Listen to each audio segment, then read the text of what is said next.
وہابی کون لوگ ہیں؟ وہابی اور ایک عام مسلمان میں کیا فرق ہے؟ دیکھیے، وہابی کا لفظ بطور گالی استعمال کیا جاتا ہے، جیسے جماعت اسلامی کے لوگوں کو لوگ مودودیہ کہہ دیتے ہیں۔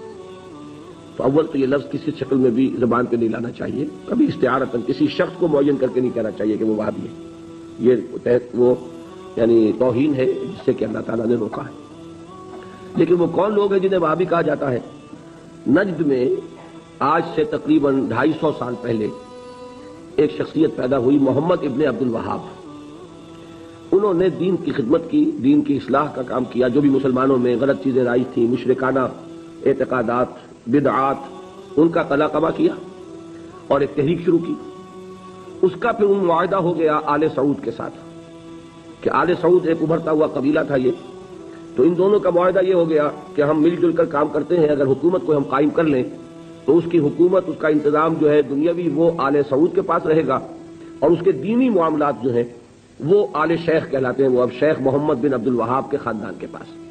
اس طرح یہ سعودی ڈائنیسٹی شروع ہوئی۔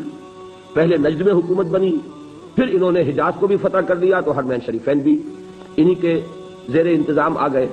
تو یہ جو ایک سلسلہ چلا ہے، تو اب ان میں محمد ابن عبد الوہاب رحمۃ اللہ علیہ نے جہاں بہت اچھے کام کیے، وہاں ایک پہلو ایسا بھی تھا جس پہ اختلاف پیدا ہوا۔ انہوں نے تصوف پر بڑی شدید تنقیدیں کی، اور اس میں کچھ میں سمجھتا ہوں کہ جیسا ہوتا ہے کوئی جب بھی ریفارمر کھڑا ہوتا ہے، کوئی مصلح، تو جذبات میں آ کر بعض اوقات سخت باتیں بھی کہہ دیتا ہے۔ تو اس طرح کی کچھ باتیں بھی انہوں نے فرمائی ہیں۔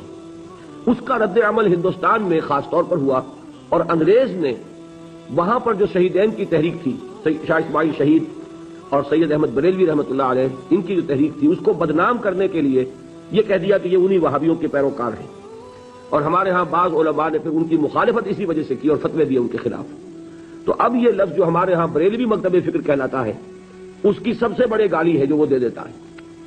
وہ دیوبندیوں کو بھی وہابی کہہ دیں گے، وہ تو اب گالی دینے کی بات ہوئی نا، تو گالی دینی ہے تو دے دو جو چاہے۔ حالانکہ دیوبندی مکتب فکر کے علماء محمد ابن عبد الوہاب کی ہر بات کو نہیں مانتے، بلکہ وہ خود بھی تنقیدیں کرتے ہیں ان پر کہ ان معاملات میں انہوں نے حد اعتدال سے تجاوز کیا ہے۔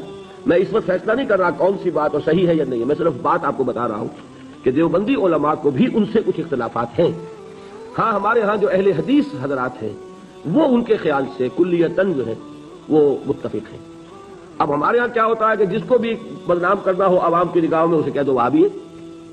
اس کا ایک لطیفہ بھی بیان ہوتا ہے، جبکہ ہندو بھی تھے، اور ہمارے پاکستان میں کہتے ہیں کہ ایک جگہ پر کچھ بنیا تھا، وہ مولوی صاحب جو تھے وہ اس سے سودا لیتے رہتے تھے۔